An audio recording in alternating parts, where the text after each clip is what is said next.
السلام علیکم ورحمۃ اللہ وبرکاتہ۔ ان الحمد للہ والصلاۃ والسلام علی رسول اللہ، اما بعد۔ محترم ناظرین کرام اور عزیز طلبہ،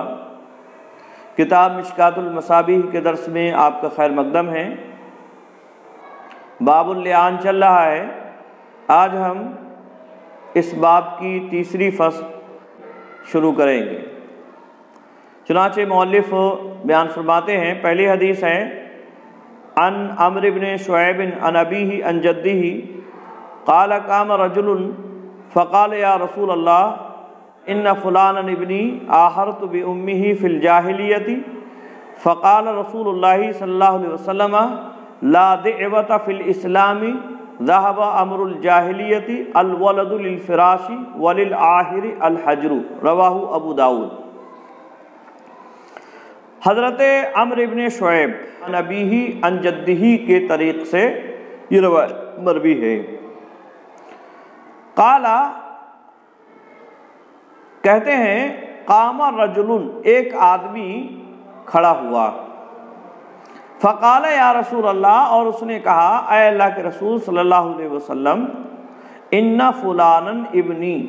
کہ بے شک فلاں میرا بیٹا ہے، فلاں میرا بیٹا ہے، آہرت بامہ فی الجاہلیۃ، میں نے اس کی ماں سے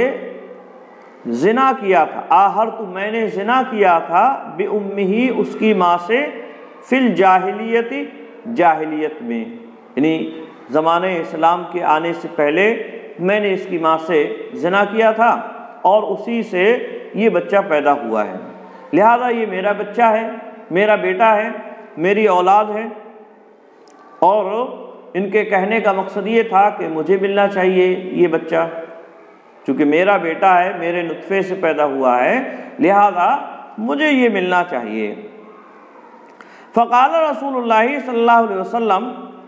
پس اللہ کے رسول صلی اللہ علیہ وسلم نے ارشاد فرمایا، لا دعوۃ فی الاسلامی، دعوہ دال کے کسرہ کے ساتھ ہے اور اس سے مراد ہے دعوی نسب، یعنی نسب کا دعویٰ کرنا نہیں ہے، فی الاسلامی اسلام میں، یعنی نسب کا دعویٰ کرنا یہ اسلام میں نہیں۔ پہلے زمانے میں، زمانہ جاہلیت میں، مکہ اور اہل مکہ کے درمیان میں یہ دستور تھا کہ اگر کوئی آدمی کسی عورت سے زنا کر لیتا تھا اور اس سے حمل ٹھہر جاتا تھا اور اس سے اولاد پیدا ہوتی، کوئی بچہ یا بچی، تو اگر زانی بعد میں یہ دعویٰ کرتا کہ یہ میرا بچہ ہے تو اس بچے کو اس زانی کے نسب میں شامل کر لیا جاتا تھا، اور اسی دستور کے مطابق اس آدمی نے اللہ کے نبی صلی اللہ علیہ وسلم سے یہ بات کہی کہ یہ میرا بیٹا ہے، لہذا میرے نسب میں اسے شامل کرنا چاہیے اور یہ میری طرف سے منسوب ہونا چاہیے۔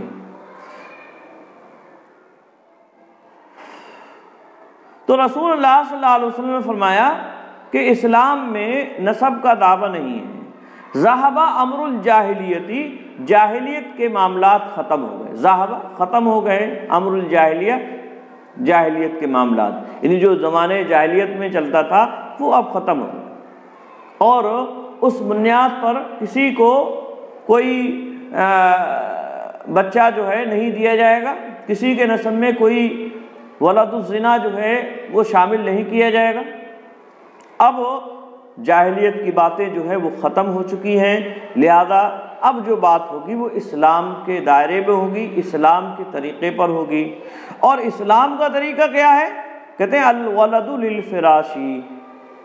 بچہ اولاد یہ صاحب فراش کے لیے ہے، وللآہر الحجر، اور زانی کے لیے محرومی ہے، اور زانی کے لیے محرومی ہے۔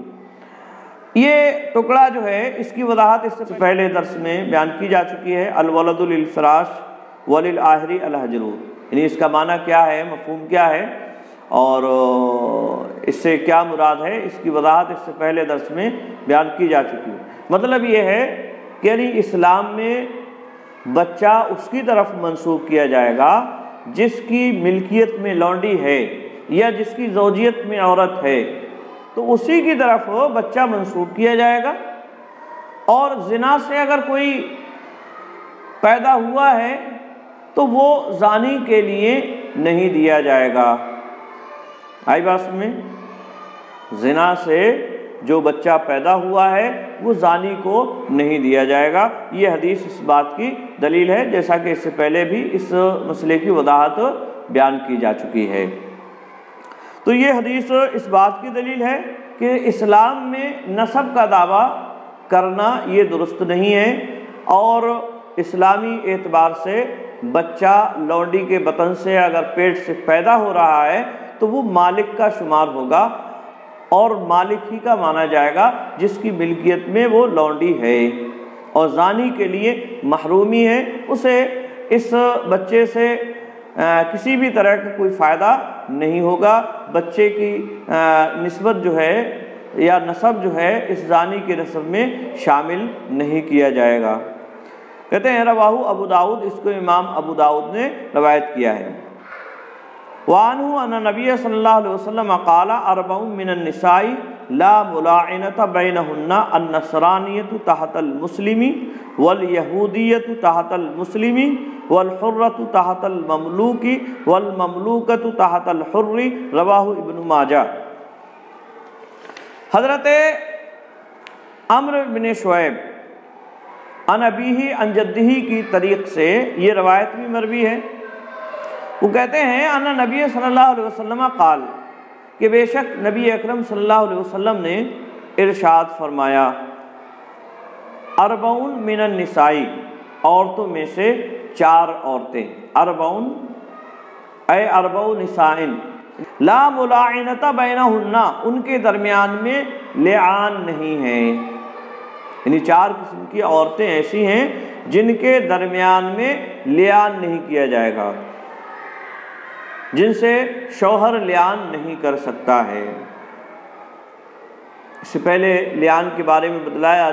بتلایا جا چکا ہے کہ اگر شوہر اپنی بیوی کو کسی اجنبی کے ساتھ غلط کاری کرتے ہوئے پکڑ لیتا ہے، دیکھ لیتا ہے، تو اور وہ الزام لگاتا ہے اور وہ یہ کہتا ہے کہ یہ جو ہے فلاں سے بدکاری کر رہی ہے، تو ایسی صورت میں اسے 4 گواہ پیش کرنا ہوں گے، اور اگر اس کے پاس گواہ نہیں ہے تو ایسی صورت میں شریعت نے اسے لعان کی اجازت دی ہے حد سے بچنے کے لیے کہ وہ لعان کرے۔ آئی بات میں؟ لیکن اس لعان کے دائرے میں 4 عورتیں اس حدیث سے خاص کی جا رہی ہیں کہ 4 عورتوں سے لعان نہیں ہوگا،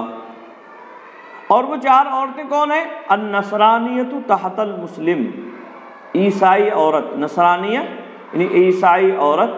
جو کسی مسلمان کی زوجیت میں ہے۔ اگر مسلمان شوہر ہے اور اس کی بیوی عیسائی ہے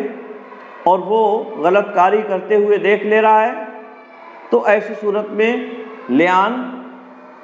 نہیں ہوگا۔ یہ حدیث اس بات کی دلیل ہے۔ والیہودیۃ تحت المسلمی، اور اسی طرح سے یہودیہ عورت جو کسی مسلمان کی زوجیت میں ہے، یہ مسلمان آدمی بھی اس عورت کو بدکاری کرتے ہوئے دیکھ لے رہا ہے تو لعان یہاں بھی نہیں ہوگا۔ والحرۃ تحت المملوک، اور اسی طرح سے آزاد عورت جو کسی غلام کی زوجیت میں ہے،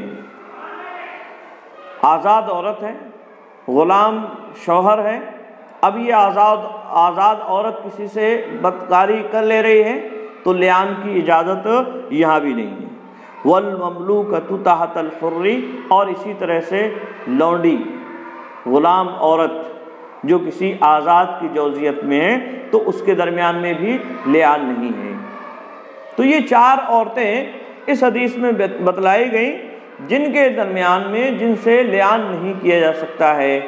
عیسائی عورت، یہودی عورت، اسی طرح سے آزاد عورت جو کسی غلام کی زوجیت میں ہے، اور اسی طرح سے غلام عورت جو کسی آزاد کی زوجیت میں ہے۔ تو ان سے لعان نہیں کیا جائے گا۔ یہ حدیث اس بات کی دلیل ہے۔ رواہ ابن ماجہ، اس کو امام ابن ماجہ نے روایت کیا ہے۔ لیکن یاد رہے یہ روایت عثمان بن عطا سے مروی ہے۔ عثمان بن عطا اس کی سند میں ایک راوی ہے،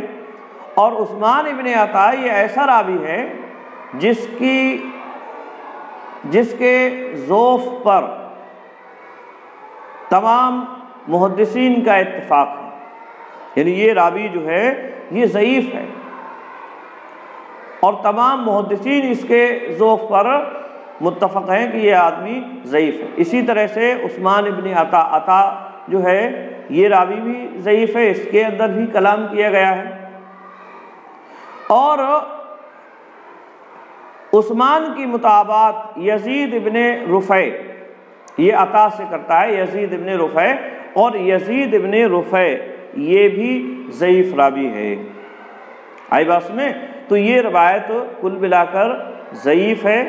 اور اس لائق نہیں ہے کہ اس سے دلیل اور حجت پکڑی جائے۔ یہ روایت ضعیف ہے اور اس لائق نہیں ہے کہ اس سے دلیل اور حجت پکڑی جائے، لہذا جب روایت ضعیف ہے تو ایسی صورت میں اس سے کوئی مسئلہ ثابت نہیں ہوتا ہے۔ اور یہ کہنا کہ ان عورتوں کے درمیان میں ان کے شوہر لعان نہیں کر سکتے ہیں، یہ بات غلط ہوگی،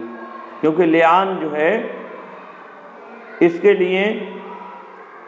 یہودی یا نصرانی یا آزاد یا غلام کی کوئی شرط نہیں ہے، بلکہ شوہر کوئی بھی ہو، چاہے غلام ہو یا آزاد ہو، اگر وہ اپنی بیوی کو، چاہے وہ بیوی مذہباً عیسائی ہو یا یہودی ہو یا آزاد ہو یا غلام ہو، اگر اس کو بدکاری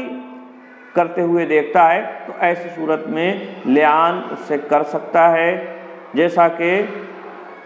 اوپر احادیث میں اس بات کی وضاحت بیان کی گئی۔ اور یہ روایت چونکہ ضعیف ہے اور سند کے اعتبار سے اس لائق نہیں ہے کہ اس پر اعتماد اور بھروسہ کیا جا سکے، لہذا اس کا اعتبار نہیں ہوگا۔ تو لعان جو ہے یہ کوئی شوہر اور بیوی ہوں ان کے درمیان میں ہو سکتا ہے، اور جو یہ روایت ہے جس سے یہ معلوم ہو رہا ہے کہ ان چار میں لعان نہیں ہو سکتا ہے، تو یہ اصل میں سند کے اعتبار سے اس لائق نہیں ہے جس سے دلیل پکڑی جائے۔ اگلی حدیث ہے وعن ابن عباس رضی اللہ تعالیٰ عنہما ان النبی صلی اللہ علیہ وسلم امر رجلا حین امر المتلاعنین ان یتلاعنا ان یضع یدہ عند الخامسۃ علی فیہ وقال انہا معجبۃ، رواہ النسائی۔ حضرت عبداللہ ابن عباس رضی اللہ تعالیٰ عنہما سے مروی ہے، وہ کہتے ہیں نبی اکرم صلی اللہ علیہ وسلم نے حکم دیا، امرا حکم دیا، اور ضمیر نبی اکرم صلی اللہ علیہ وسلم کی جانب جا رہی ہے۔ رجلاً ایک آدمی کو نبی اکرم صلی اللہ علیہ وسلم نے حکم دیا، حین امر المتلاعنین، اس وقت جب آپ نے دو لعان کرنے والوں کو حکم دیا، ان یتلاعنا، کہ وہ دونوں لعان کریں۔ یعنی آپ صلی اللہ علیہ وسلم نے ایک تیسرے آدمی کو حکم دیا، اور حکم کس وقت دیا آپ صلی اللہ علیہ وسلم نے؟ جب آپ نے دو لعان کرنے والوں کو، یعنی شوہر اور بیوی کو لعان کرنے کا حکم دیا کہ وہ لعان کریں۔ اور حکم کیا تھا؟ ان یضع یدہ، کہ وہ اپنا ہاتھ رکھ دے، عند الخامسۃ، پانچویں قسم کے وقت، ان جب وہ پانچویں قسم کھائیں اور شہادت دیں پانچویں، تو اس وقت وہ اپنا ہاتھ رکھیں۔ کون؟ یہ تیسرا آدمی، ٹھیک ہے۔ ان یضع یدہ، تو یضع میں جو ضمیر ہے ہوا کی فاعل، وہ رجلاً کی جانب جا رہی ہے، اور اسی طرح سے یدہ میں جو ضمیر مجرور ہے وہ ضمیر بھی رجلاً کی جانب جا رہی ہے، یعنی وہ آدمی اپنا ہاتھ رکھے عند الخامسۃ، پانچویں گواہی کے وقت، چاہے وہ عورت گواہی دے رہی ہو یا مرد۔ کہاں رکھے؟ علی فیہ، اس کے منہ پر، یعنی آدمی کے منہ پر، کہ رک جاؤ، پانچویں قسم شہادت دینے والا ہے تو اس کے منہ پر ہاتھ رکھے ایسے کہ رکو۔ وقال، اور وہ کہے، انہا موجبۃ، کہ یہ واجب کرنے والی ہے، یعنی اگر تم جھوٹ بول رہے ہو تو اس کی وجہ سے تمہارے اوپر اللہ رب العالمین کے یہاں سزا واجب ہو جائے گی اور اس سزا سے تم نہیں بچ پاؤ گے۔ بعض و نصیحت کی جائے، جیسا کہ اس سے پہلے روایات میں اس بات کی وضاحت کی جا چکی ہے کہ اللہ کے نبی صلی اللہ علیہ وسلم جب لعان کرنے والے دو آتے تو انہیں بعض و نصیحت تذکیر کیا کرتے اور کہتے کہ یقیناً تم میں سے ایک جھوٹا ہے، تو کیا تم میں سے کوئی ہے جو توبہ کر لے اور اپنی بات سے پلٹ جائے؟ کیونکہ اگر وہ پلٹ جائے گا تو دنیا میں اسے جو سزا ملے گی یہ سزا بہت آسان ہوگی آخرت کی سزا سے جو اس گناہ کی وجہ سے اسے ملنے والی ہے۔ تو یہ اللہ کے نبی صلی اللہ علیہ وسلم کا معمول تھا، اور یہ ایک طرح سے نبی اکرم صلی اللہ علیہ وسلم کی شفقت اس بات پر تھی کہ کہیں لوگ آخرت کے عذاب میں گرفتار نہ ہو جائیں۔ آخری لمحے تک بھی آپ صلی اللہ علیہ وسلم اس میں کوشش کر رہے ہیں کہ یہ عذاب الہی سے، اللہ رب العالمین کے یہاں جو ملنے والا عذاب ہے، اس عذاب سے اپنے آپ کو بچا لیں۔ تو یہ ایک طرح سے نبی اکرم صلی اللہ علیہ وسلم کی شفقت اور مہربانی کی دلیل ہے، اور اس سے یہ بات معلوم ہو رہی ہے کہ پانچویں شہادت کے وقت انہیں ٹھہرا کر ایک بار اور سمجھایا جائے گا اور انہیں کہا جائے گا، انہیں ڈرایا جائے گا اللہ رب العالمین کے عذاب سے، تاکہ ان میں سے اگر کوئی ایک جھوٹ بول رہا ہے، جو یقیناً جھوٹ بول رہا ہے ان میں سے کوئی ایک، تو وہ اپنی بات سے رجوع کر لے اور آخرت کے عذاب سے بچ جائے۔ دنیا میں جو عذاب ہوگا، جو سزا اسے دی جائے گی، وہ آخرت کی سزا سے یقینی طور پر بہت کم ہوگی۔ جو رسوائی یہاں اسے ملنے والی ہے وہ آخرت کی رسوائی سے یقیناً بہت ہی کم ہوگی۔ کہتے ہیں رواہ النسائی، اس کو امام نسائی نے روایت کیا ہے۔ اگلی حدیث ہے وعن عائشہ رضی اللہ تعالی عنہ ان رسول اللہ صلی اللہ علیہ وسلم خرج من عندها لیلا قالت فغرت علیہ فجاء فرا ما اصنع فقال ما لك یا عائشۃ اغرتی فقلت وما لی لا یغار مثلی علی مثلک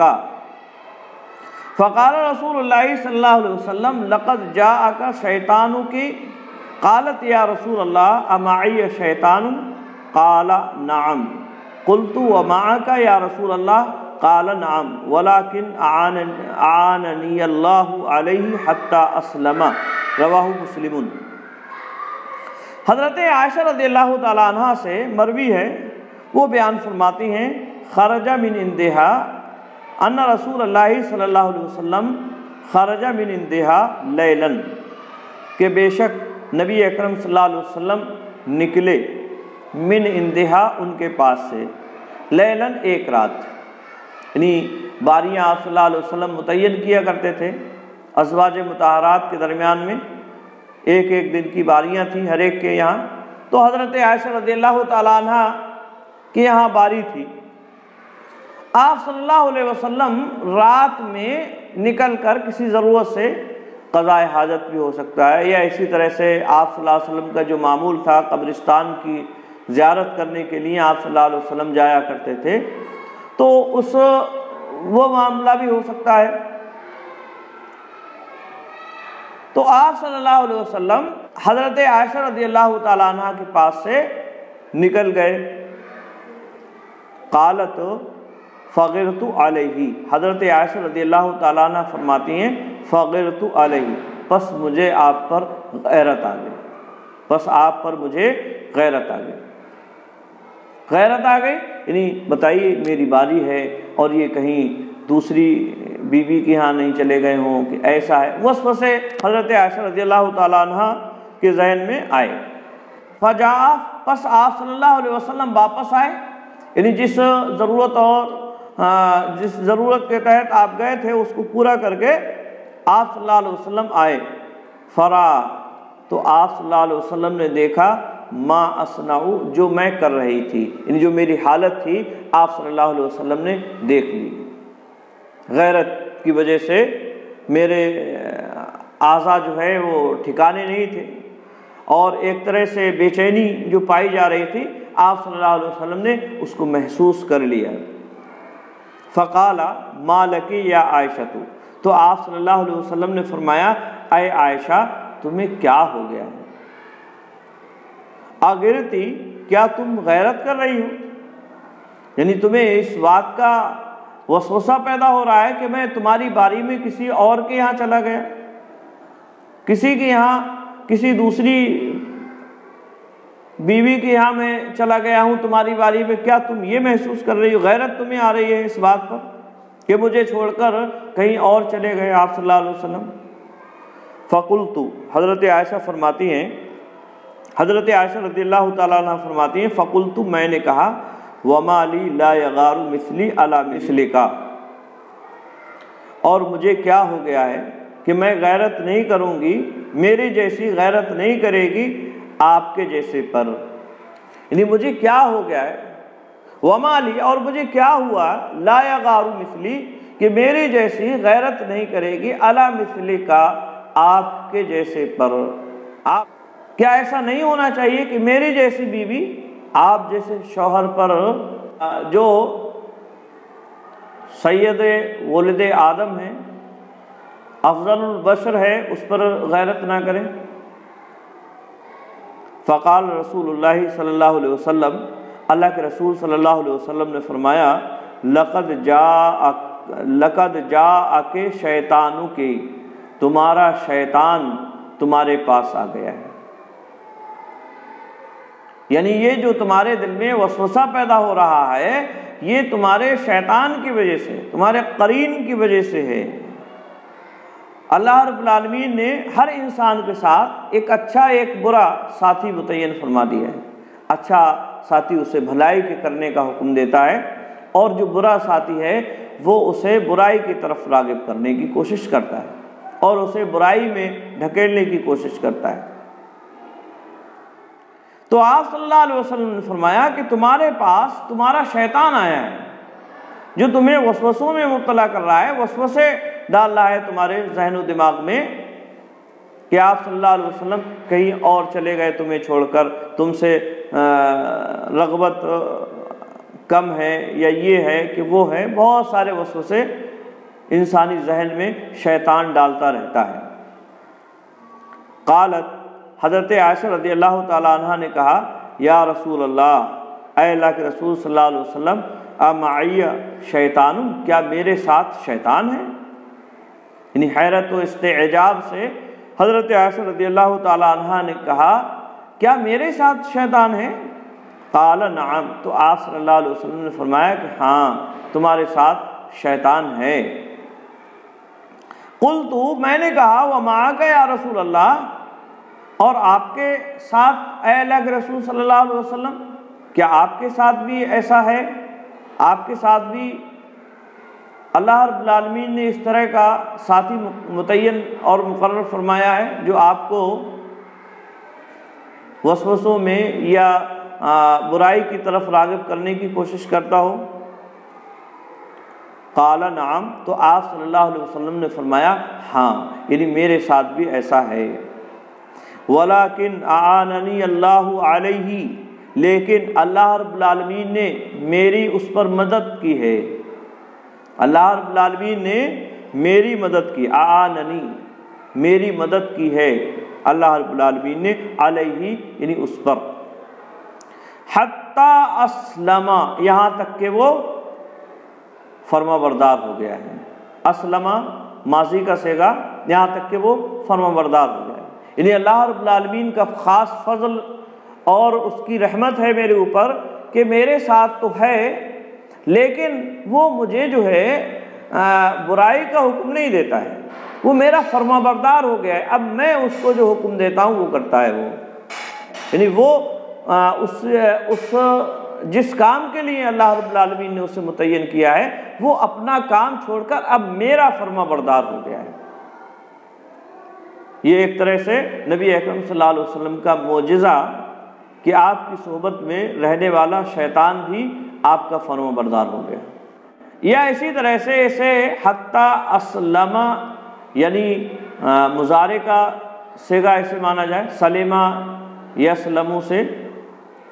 حتیٰ اسلم، اور ایسی صورت میں مانا ہوگا یہاں تک کہ میں اس سے محفوظ ہو گیا،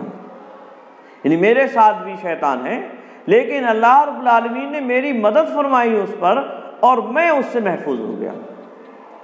مجھے وہ نقصان نہیں پہنچا سکتا ہے۔ اللہ رب العالمین نے ایک خاص حفاظتی پروٹوکول یا ایک خاص حفاظت جو ہے میری فرمائی ہے، اور اس کی وجہ سے وہ مجھے برائی کا حکم نہیں دے پاتا ہے، مجھے وسوسوں میں نہیں ڈال پاتا ہے، میں اس سے محفوظ ہو گیا ہوں، اس کے شر سے میں محفوظ ہو گیا ہوں۔ آئی بات میں؟ تو یہ حدیث اس بات کی دلیل ہے کہ ہر انسان کے ساتھ اللہ رب العالمین نے اچھائی اور برائی کا حکم دینے والے ساتھی متعین فرما دیے ہیں، جو اسے جو ہے انسان کو اللہ رب العالمین کے راستے سے ہٹانے کی کوشش کرتے رہتے ہیں، اور یہ اصل میں اللہ رب العالمین نے اپنے بندے کا امتحان اور اس کا اختبار جانچنے کے لیے اللہ رب العالمین نے متعین فرمایا ہے، تاکہ وہ اس کو جانچے اور یہ دیکھے کہ وہ کتنا اللہ رب العالمین کا فرما بردار ہے، کتنا اس کا مطیع ہے، کہاں تک وہ اللہ رب العالمین کی اطاعت و فرما برداری کرتا ہے۔ کہیں ایسا تو نہیں ہے کہ وہ شیطان کے بہکاوے میں آ کر اس کی راہ کو چھوڑ کر گمراہی کی طرف جو ہے مائل ہو جاتا ہے۔ آئی بات میں؟ تو یہ اصل میں اسی مقصد کے تحت، جس مقصد کے تحت اللہ رب العالمین نے انسانوں کو پیدا کیا ہے، اسی مقصد کے تحت اللہ رب العالمین نے اچھائی اور برائی کا حکم دینے والے بھی متعین فرمائے ہیں۔ اسی طرح سے اس حدیث سے یہ بات بھی معلوم ہو رہی ہے، یہاں جو احادیث غیرت سے متعلق بیان کی گئیں، تو اس طرح کی اگر کوئی بات کسی کو غیرت آ جاتی ہے، کسی وجہ سے، کسی جائز وجہ سے اگر کسی کو غیرت آتی ہے، تو یہ جائز وجہ مان لیجیے شکوک و شبہات کی وجہ سے، تو اس سے لعان کا ثبوت نہیں ہوتا ہے۔ یہ حدیث اس بات کی بھی دلیل ہے، اس سے لعان ثابت نہیں ہوتا ہے، اور اس سے نہ ہی اس سے کسی بھی طرح کی کوئی حد جاری ہوگی، یعنی اگر کوئی آدمی غیرت کرتا ہے یا عورت، تو اس سے حد بھی جاری نہیں ہوگی ان پر تہمت وغیرہ کی۔ تو یہ فصل ثالث کی آخری حدیث تھی، تو یہ چند احادیث آپ کی خدمت میں آج کے درس میں رکھی گئیں۔ آج کے لیے بس اتنا ہی۔ السلام علیکم ورحمۃ اللہ وبرکاتہ۔